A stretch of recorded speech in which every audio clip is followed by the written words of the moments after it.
back to the black coaches thing, right? So we know there's hardly any. Yeah, there's so much evidence against this man for his BS that, all right, some things I just, all right, forget about. So let me, all right, back to the black coaches.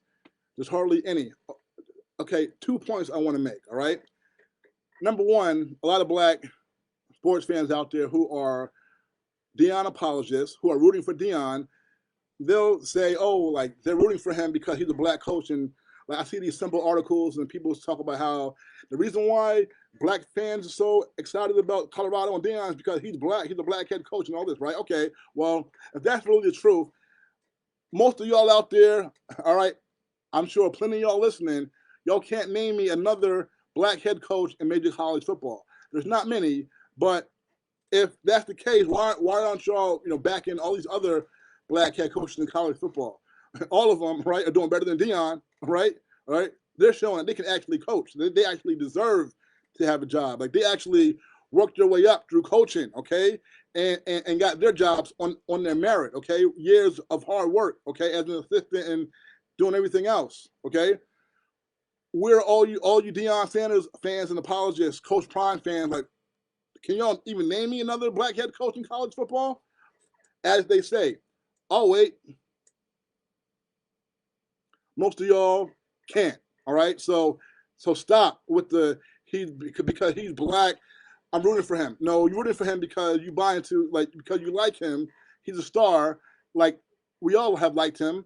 Yeah, he's black, but that ain't the main reason. Because if it was, you had the same energy for every black head coach in major college football who all need your support. Okay, who all right or are very thin ice if they don't win. All right, where's your support for these guys? Okay, who actually deserve it. All right, so come on, a lot of y'all are full of it. All right, and also what I want to point out, we know that the next step up, all right, to head coach, okay, in college football in football is being at the coordinator position, defensive or offensive coordinator. Okay, this is always talked about when the conversation about lack of black head coaches in college football or in the NFL, this is always brought up about how a lot of the coaches who are hired to become head coaches are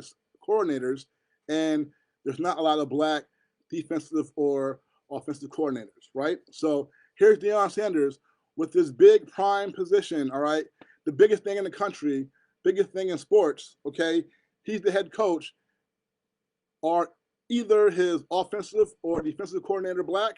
No, no. So unless you all want to tell me that there's no black man out there capable of being a defensive coordinator in college right now or offensive for Deion in Colorado, like tell me why Mr. Black, black progress, all that he was preaching at Jackson State, all the reason why you all claim you're root for him because it's a black thing and all that. So why does he not have any offensive or defensive coordinators as in that spot? Give them that.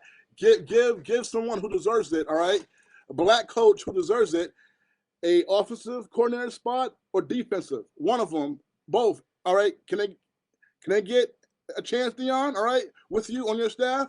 All right, because you're probably going to be fired in about a year, so your spot is going to be all right gone. All right, so while you're there, do something. All right, help out the real cause. All right, the lack of dearth of black football coaches. Okay, but he's not even doing that, and he don't want to talk about all right the black coach thing when Stephen A. Smith, the biggest thing in sports media. All right, brother, HBCU grad, him and Shannon Sharp are there.